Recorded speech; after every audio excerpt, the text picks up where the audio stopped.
Hello friends, Mr. Rob here. How are you doing? I hope you're doing well. For today's video, we're going to learn about the water cycle. First, let's talk about water. Water is in a liquid state. And I would say it's probably the most common way to see water, or H2O as it's called, in the science community. But we can call it water for right now. So let's imagine this is an ocean, and there's the water. Water goes from a liquid to a gas. So class, let me talk about how the water turns into a gas. So usually what happens in nature is that, the sun is really, really hot, and the sun's rays come down and they hit the earth. Well, when the sun's rays hit the water, it's still really hot. So that heat makes the water go from a liquid into a gas. See that little bit of steam right there? See? It turns it into steam. So what happens is, and kids, do not try this by yourself or without your parents. Honestly, just stay away from the iron. This thing is really, really hot. It's hot even from right here, and I'm not even touching it. So you need to be careful. Don't try to use one. Always ask mom and dad, or just let mom or dad or one of your parents operate the iron, okay? It is very, very hot, so be careful. But what happens is, I plug it into the wall, I turn it on, and it heats up really, really hot. That heat turns the water from a liquid into a gas, and it comes out as steam. You see that little cloud right there? Pretty cool, huh? And if I do that a bunch of times, I can make a cloud in my room. No, I'm just kidding. That's really silly. That would be really cool though. So let's move on to the next step. Like I had showed you guys just a second ago, the iron uses heat to turn the water inside of it into steam, or turn the water into gas, which is what happens right here. The first, I guess really it's not the first step, but this will be the first step for our example. Once you start with water, and whenever it heats up and turns into steam, that's called collection. So it is collected by going into steam with heat, and that process is called evaporation. Evaporation is what we just talked about and what I showed you. It's the water turning from a liquid into steam or a gas. Usually in nature it's because of the sun's rays. The sun is super hot. It shoots its rays down from space. They hit the water, and the heat from the sun turns the water into gas. Then from there, once collection has happened and it has gone over to evaporation, it goes into a different state or stage called condensation.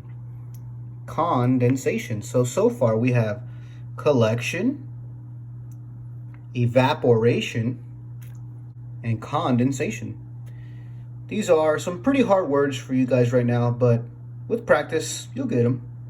So once the water has been collected, it turns into gas, it evaporates, it condenses, which is why it is called condensation, and clouds form.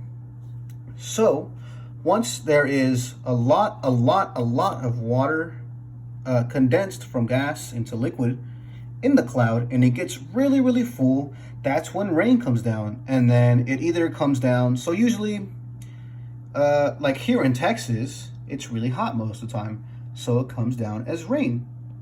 But in, let's say, how about New York?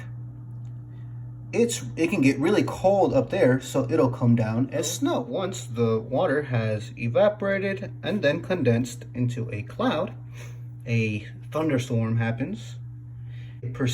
We get precipitation, which is what rain or snowflakes are called, snow. Precipitation. That's another big word to practice. But let's say here in Texas, it's really hot.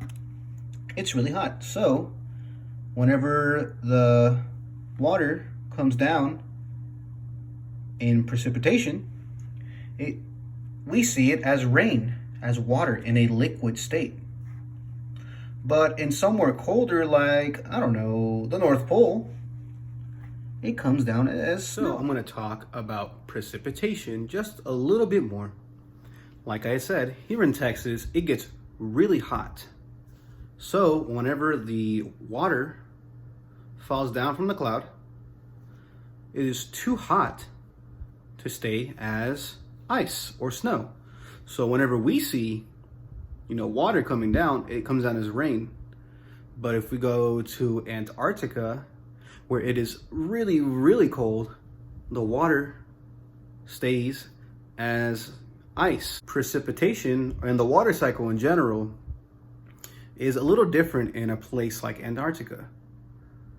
So usually what happens is the water freezes and it forms really, really big chunks of ice called a glacier, like this picture right here. Once the ice has melted, it goes back into water. It doesn't get that hot. It really doesn't get hot at all in Antarctica. And the sun doesn't really come out that much, but whenever it does come out, it is hot enough, just hot enough to melt some of the ice into water. Like here is my awesome Spider-Man cup, and inside you can see 2 little cubes of ice. See? 2 little cubes of ice. So what I'm going to do, and they're already melting a little bit, you can actually see some water at the bottom of the cup. Let's pretend those are the glaciers I was talking about, or the ice in Antarctica. We're going to do a little experiment here. So we're imagining that that is ice in the North Pole, right, or in Antarctica. So let's see what happens whenever I put the cup in the sunlight for a couple hours. So here's the cup again with my ice. Maybe like an hour after I put it in the window, there was direct sunlight going into the glass, so it was really hot, but not hot enough to hurt us. But you can see, and I added watercoloring so you can see how much has melted. You probably couldn't tell, but the ice cubes were a good size bigger earlier whenever I first put them in there. But now that the heat from the sun has hit the ice, it is starting to melt. Let me get this nice puddle of water going.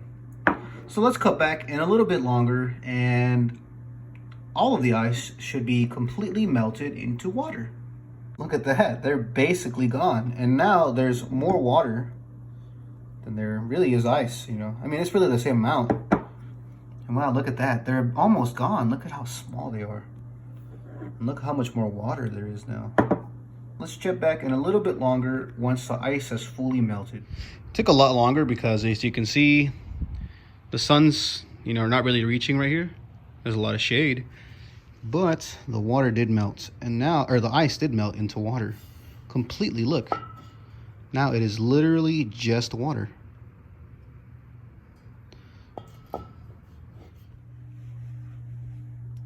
So let's go over the phases again. We have water, which is our first step for this example. And then we have collection. So the water heats up and it turns into steam or a gas through a process called evaporation. It goes up into the sky and then it is condensed in a process called condensation and is turned into a cloud in the sky.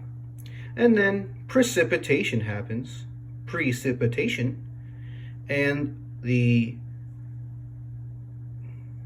it comes down in either water or rain or ice or snow. And then it keeps going back around and around, and it doesn't stop. It's constantly going in our planet from water to gas to a cloud state, and then it falls down over and over again all the time. Well, friends, that's it for my video today. I hope you liked it, and I hope you learned something new. Why don't you try the ice cube experiment? It's really easy. It's really fast. Well, it's really easy to do. All you need is some ice and a cup or some kind of container to put them in, and maybe some watercolor just to see the water better, to make it a little bit more fun. And just leave the cup in the sun and see what happens. Over time, it's just going to turn into water. All right, friends. Well, see you next time. Bye-bye.